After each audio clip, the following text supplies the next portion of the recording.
And so welcome. Before we officially get started, I absolutely want to take this time to acknowledge that VocalEye is broadcasting to you this evening from the unceded, ancestral, and occupied territories of the Squamish, Musqueam, and the Tsleil-Waututh peoples.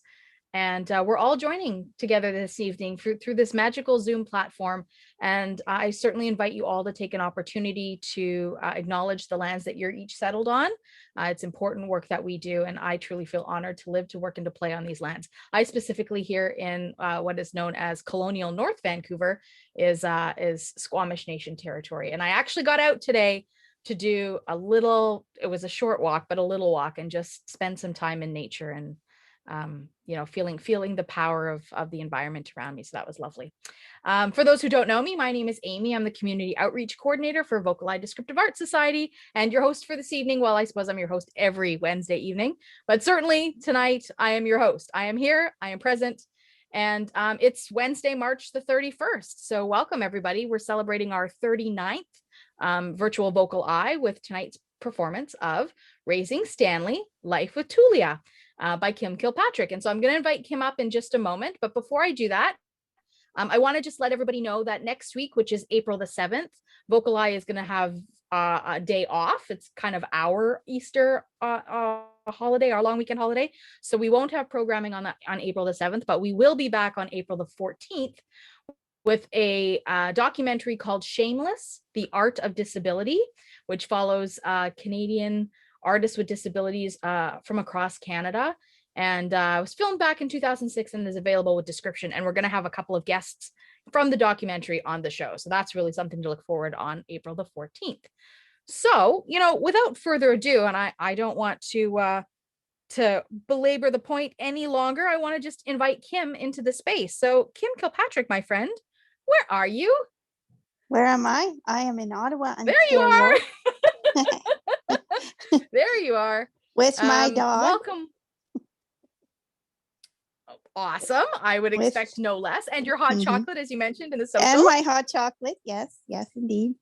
So as we embark on Raising Stanley, I have a couple of questions before we get started. I guess my first question is we're watching this as archived footage because you toured this show. And so talk to me a bit about where you toured this show and where it was filmed, for example, just so we have some context. Yeah, so we first performed this show at the Great Canadian Theatre Company in Ottawa. So a great thanks to Eric Coates, the artistic director there, and to everybody there who helped us get it off the ground. We then were invited to the Next Stage Theatre Festival in Toronto, which is where this recording was made. Mm-hmm. And we also went to Victoria for Uno Fest and to Winnipeg for FemFest. And between those things, we did come back to Ottawa for a festival called Undercurrents, which is like the winter version of Fringe. And Next Stage Theatre Festival in Toronto was also similar. It's the winter version of their Fringe Festival.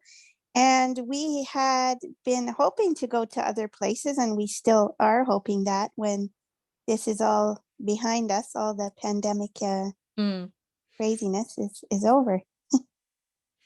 Yeah, I know we're all eagerly waiting that day, of course, and to see what the impact will be in terms of our art spaces, right? And where the digital still fits into the live art scene. And so I think there's going to be place for lots of access to arts.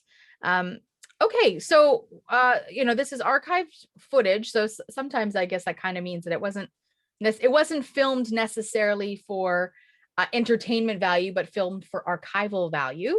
But archival footage has become like super important during this pandemic to be able to share pieces like this. So talk to me a bit about your approach to accessibility with this particular piece, because I know that that was very high on your priority list. Yes, I'm very, very proud of the fact that we made this show accessible from the beginning for everybody.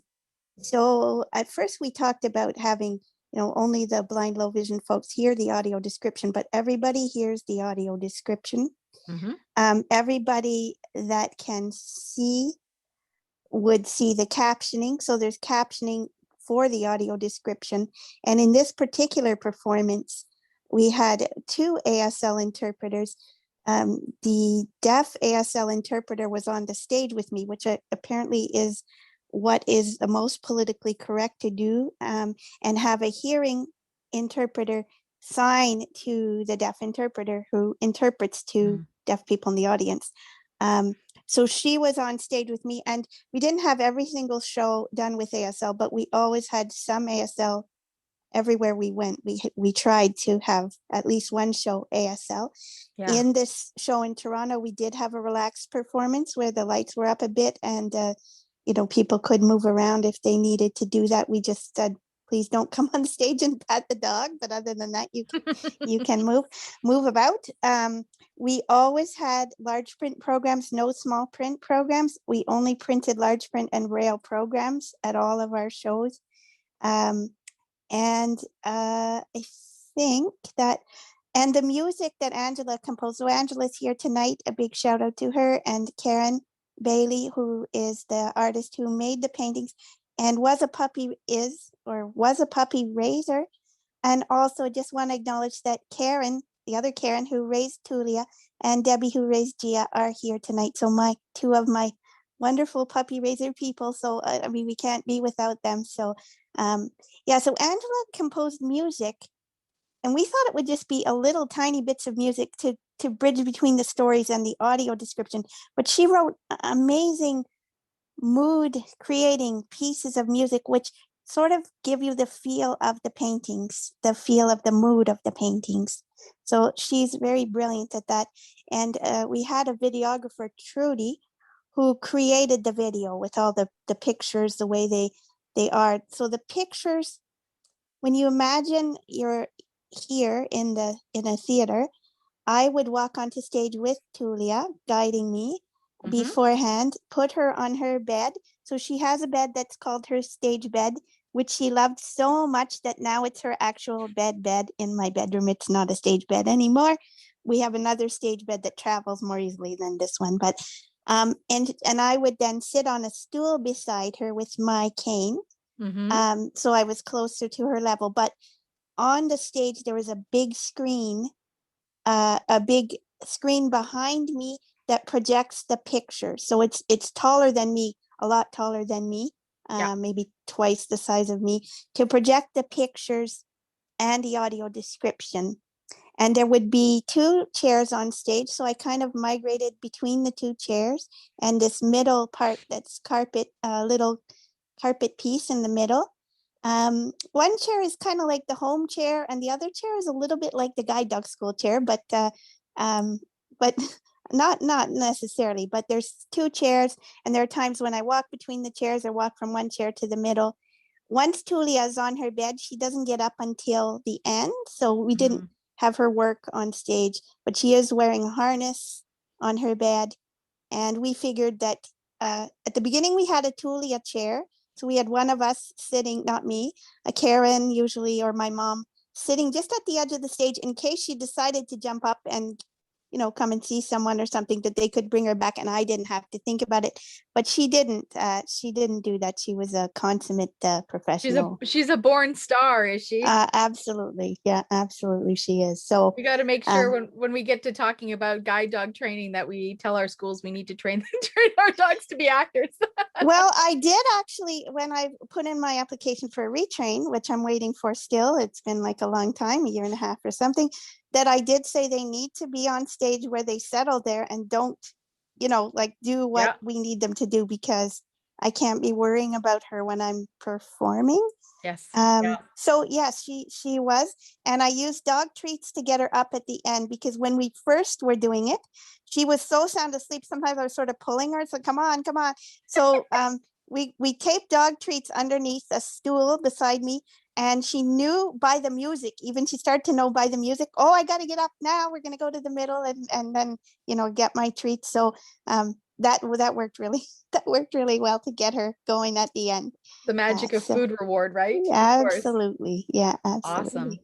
And just to remind folks, of course, for those of our friends who have partial sight, you may notice that there are two people on stage. And of course, as Kim mentioned, one of them is the ASL interpreter. and also the ASL user, but an ASL interpreter nonetheless for our purposes, wearing a white t-shirt. And Kim, you're wearing, I think, like a bluish aqua Blue, kind of top. yeah. Yeah. So if you're wanting to try and keep track of who is Kim and who is not Kim, the color and Kim has a differentiation can cane hopefully in her help. hand. Kim has a cane in her hand mostly. The other thing, I don't know how it shows up on the video, but there's a portion of it near the beginning where everything is dark. So don't be alarmed if things look dark, but that's part of the show where we have everything dark for a little few minutes when we talk about blindness and what I see, what I hear and smell and stuff like that. So there is some darkness, and I don't know if it shows up on the video. I don't know that. Well, it's probably a good reminder for friends, just because you know, if you have partial sight and you're expecting to see something, you might go, well, I hear it, but I don't see it. So be patient. It will arrive on your screen. So thanks for unpacking that a little bit, Kim. I'm just letting folks know, if you're interested, that we have 66 members on the call tonight. So that's a really lovely showing, Kim, for your piece. Talk to me a bit about why the creation of this piece. And we just have a couple of minutes before we hit that magical play button, but why this piece? Why did you feel it was important to make this? Well, Karen first painted Tulia and I thought at first she was doing it because she wanted to have me, but she was missing her puppy that she'd raised, and she actually wanted a dog in her studio. So that was her motive. But once we got talking about what it's like to raise a puppy, what it's like to have a puppy, creating art, we realized that we had a lot in common. And we first, she displayed a few paintings and I told stories in front of them, and we thought, wouldn't this be good? And when she got her new puppy, Stanley, I saw him when he was very little. So Stanley is the one that's in all of the paintings, her second puppy that she raised. And he loved Tulia, absolutely. Followed her around all the time and loved her so much. And so then we thought, well, what could we do? Maybe we'd do a documentary or what it's like to have a puppy and raise a puppy. And it just sort of grew and grew into this project.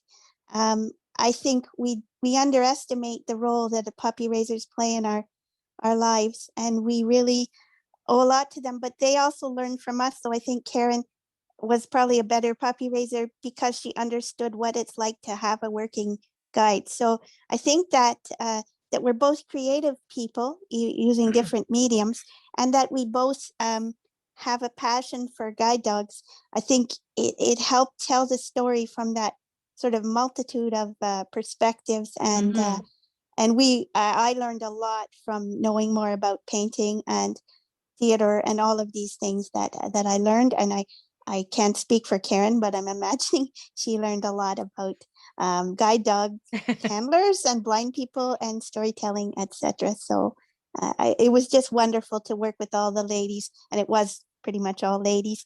It's just so wonderful and such a huge, hard amount of work, but a wonderful learning experience, and just a great honor to do it. So I really love that we collaborated on this. Thanks, Kim, for that context. Really appreciate that. I will let folks know as well, because I always get asked this question about, is there an opportunity to see it again, or that kind of question. So we're going to just address that right up front tonight, which is that Kim and the creators of this particular piece have given us permission to share this on the VocalEye YouTube channel through the Easter long weekend. So you'll have an opportunity. The link will be circulated in the post-event email. So if you have to duck off for any reason, or have technical issues, or just want to watch it again because you thought it was awesome, that will be on our YouTube channel. So it'll go out in an e-blast for folks who weren't able to be here tonight, and anybody who is registered will get the follow-up email with the link to that as well. So that'll be available from Saturday the 3rd through Monday through the Monday till about 6 p.m. So if you need a second viewing chance, that's your opportunity to do it. All right, my friends, I'm going to invite you all to sit back and to relax, and maybe grab a bag of popcorn or a hot chocolate, as I know some people are, and enjoy Raising Stanley, Life with Tulia. Rick, go ahead and hit play.